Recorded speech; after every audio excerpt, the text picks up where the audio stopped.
Добрый вечер. В прямом эфире информационная программа «Сегодня» в студии Ольга Цхавребова. И вначале коротко о главных событиях дня.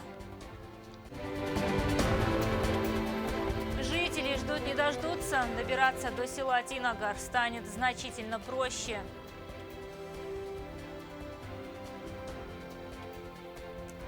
Современный и такой необходимый в Схимвальском районе появится полигон твердых бытовых отходов.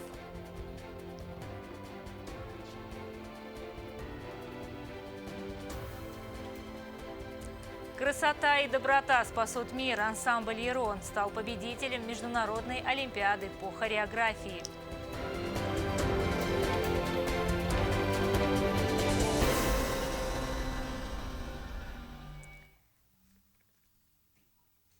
Сегодня в Южную Осетию прибывает глава Донецкой Народной Республики Денис Пушилин.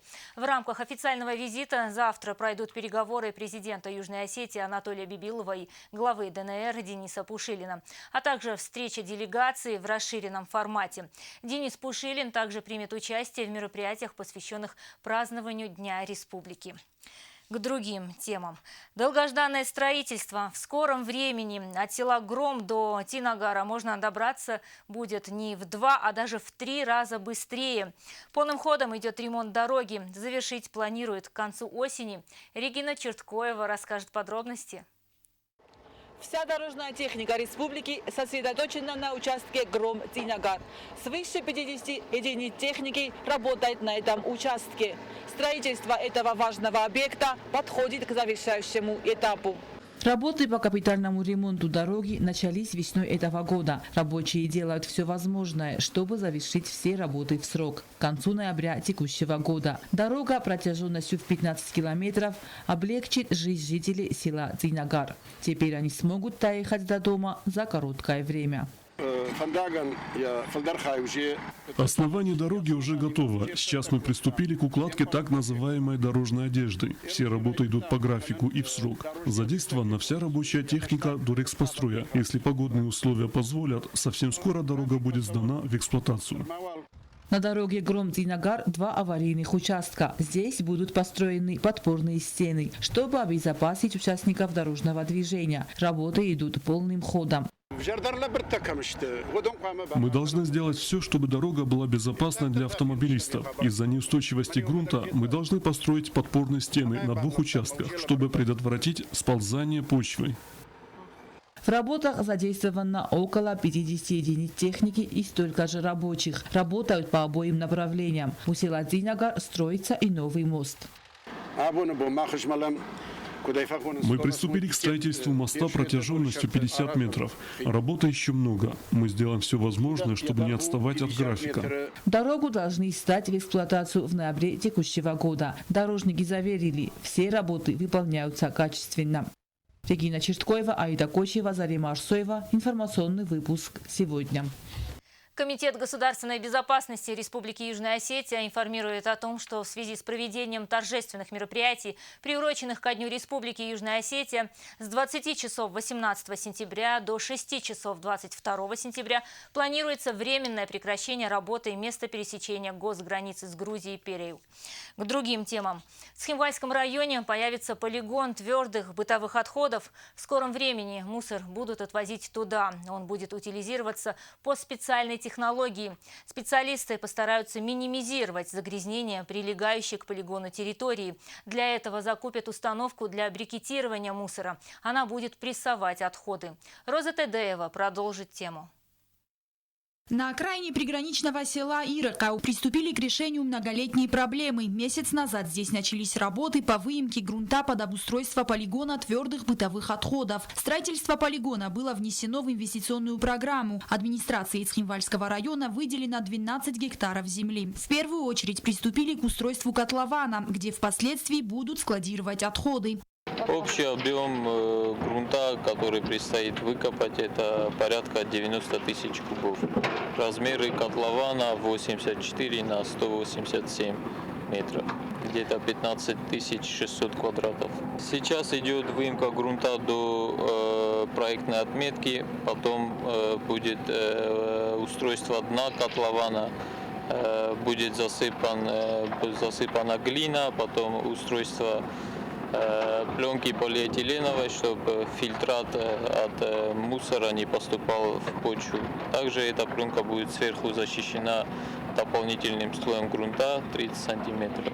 Параллельно ведутся работы по строительству дороги к полигону, подводят линию электроснабжения. В ближайшее время приступят к прокладке линий водопровода. Уже в октябре строители ожидают поступления стройматериалов для возведения административных зданий и очистных сооружений.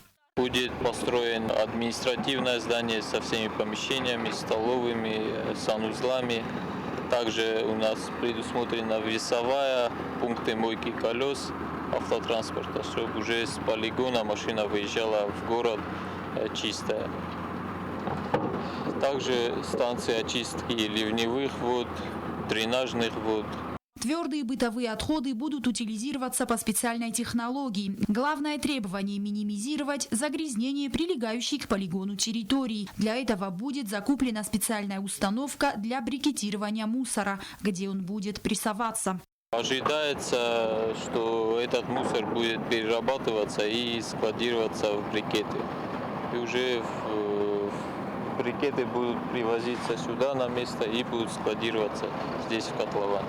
Согласно проведенным расчетам и с учетом применяемых технологий утилизации, новый полигон твердых бытовых отходов рассчитан на 25 лет эксплуатации, после чего будет произведена рекультивация почвы для ее дальнейшего использования в сельскохозяйственных нуждах.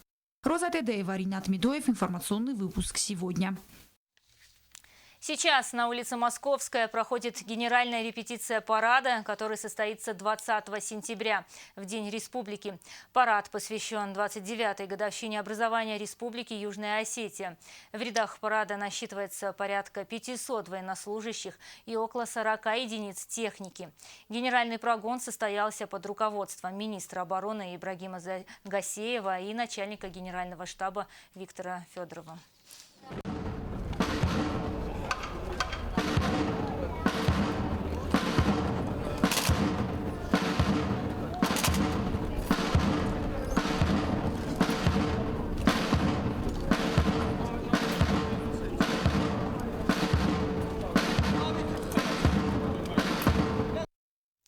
Праздник для любителей искусства. В выставочном зале в столице республики открылась экспозиция заслуженных мастеров кисти.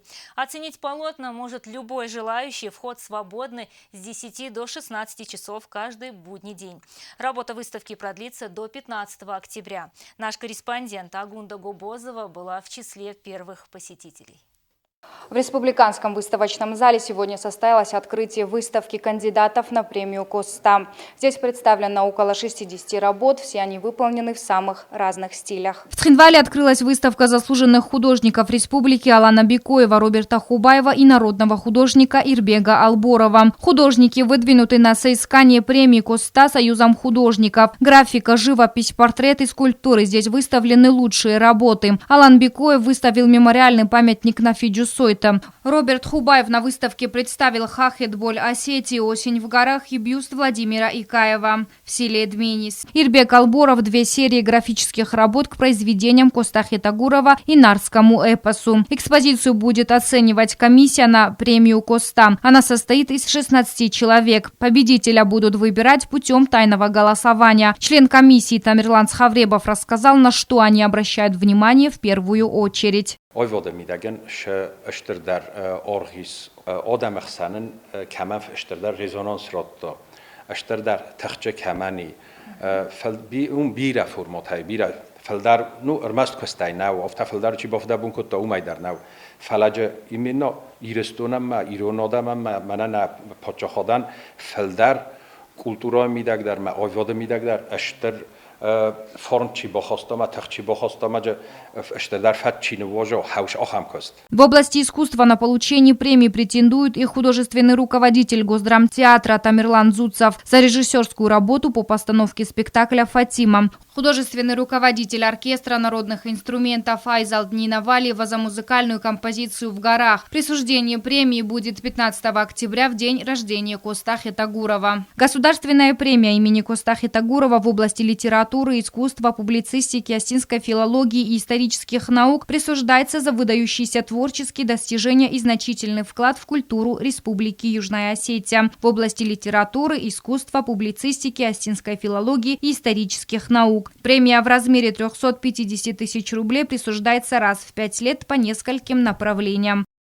Агунта Губозова, Алим Битеев, информационный выпуск сегодня. Кто быстрее? Студенты Юго-Осетинского государственного университета приняли участие в забеге. Ребят было больше сотни. Дистанция не была длинной, но каждый пытался показать наилучший результат. Кто стал победителем и какие награды вручали организаторы, узнаем из репортажа нашего корреспондента Эльвиры Тибиловой.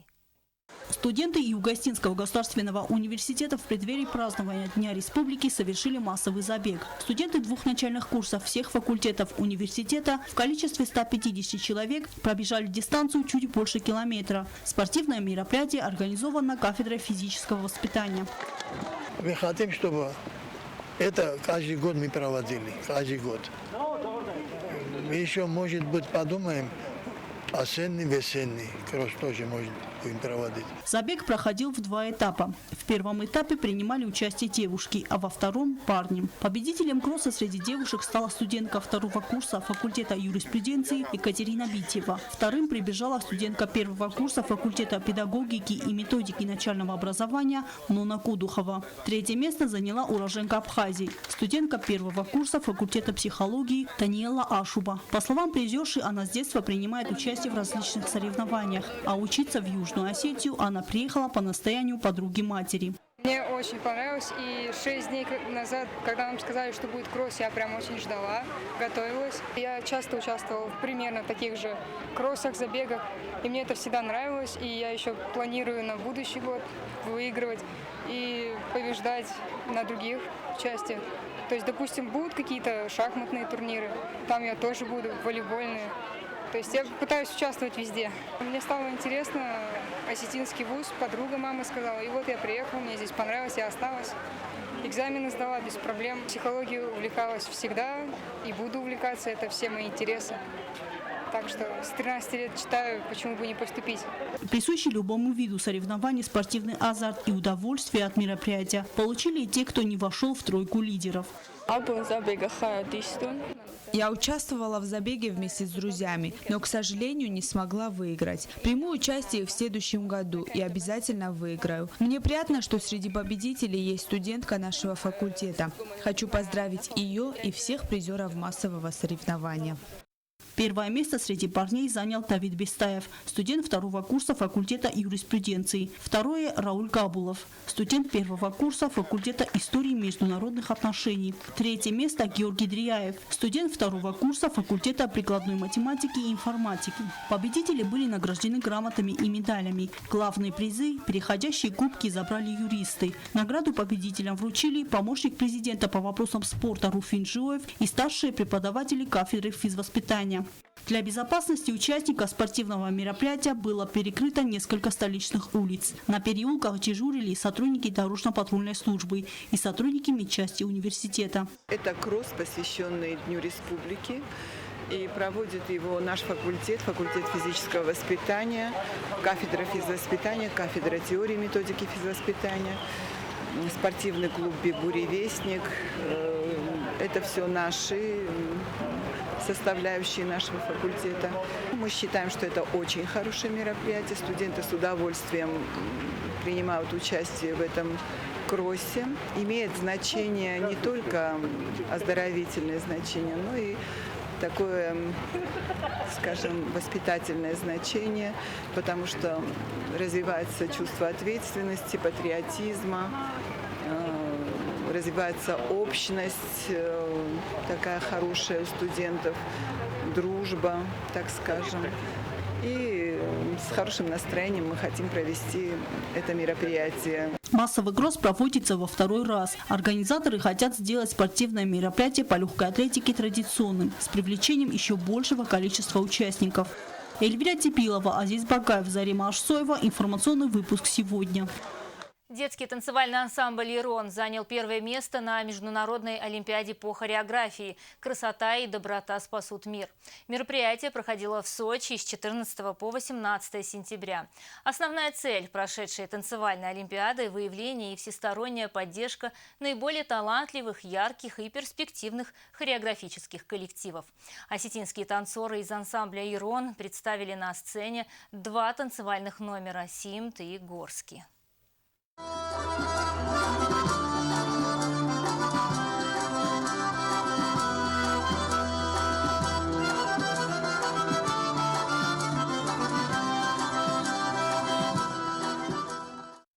10 медалей разного достоинства привезли наши юные гимнастки с турнира «Олимпийские надежды». Соревнования проходили в городе Сочи. Наш корреспондент Анжела Кокоева пообщалась с гимнастками и их тренерами. Юго-осетинские гимнастки завоевали 10 медалей на открытом турнире по художественной гимнастике «Олимпийские надежды». Соревнования проходили в городе Сочи. Спортсменов подготовили тренеры Земат Схавребова, Зарина Тедеева, Лариса Козаева, Зарина Дзагоева и хореограф Зарина Джабиева. Многие из спортсменов впервые принимали участие в таких масштабных турнирах. Президент Федерации художественной и эстетической гимнастики Земат Схавребова довольна результатами своих воспитанников. Поехало на эти соревнования 10 детей, и все они с призовыми местами. Из них 3 золотые медали, 5 серебряных медалей и 2 бронзовые медали.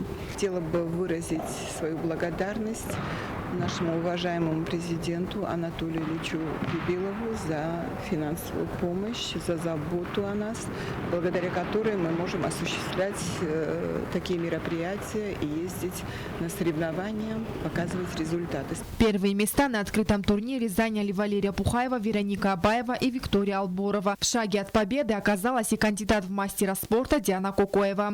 Легко, потому что там была конкуренция, и я очень старалась хорошо выступить, и у меня это получилось. Я выступила хорошо и заняла 2-е место. Хорошие результаты на открытом турнире «Олимпийские надежды» показали и воспитанники тренеров Зарины Тедеева и Зарины Дзагоевой, Алана Кулухова, Виктория Бикоева и Анастасия Хубулова. Из 10 детей 3 из них были мои воспитанницы. Я результатом, в принципе, очень довольна. Планка была очень высокая, в том числе и конкуренция была большая. Наши девочки завоевали 2-е место в старшей подгруппе, а также 2 бронзовых у нас места, то есть 3-е место. Много было сложных элементов, новые правила. Поэтому мы очень старались, учитывая то, что мы вышли только после отпуска. Я считаю, что дети показали отличный результат. Я была на соревнованиях. Там было очень хорошо. Были очень сложные соревнования. Я очень сильно старалась, хорошо выступала и заняла призовое место. Мы были втроем. 2 мои подружки заняли 3-е место. Главное, что они были призовые. В следующий раз будет лучше. Несмотря на победы, юные спортсменки не расслабляются. Они уже приступили к тренировкам. Анжела Кокоева, Александр Кочев, Зарина Татаева. Информационный выпуск сегодня. А сейчас узнаем прогноз погоды на завтра.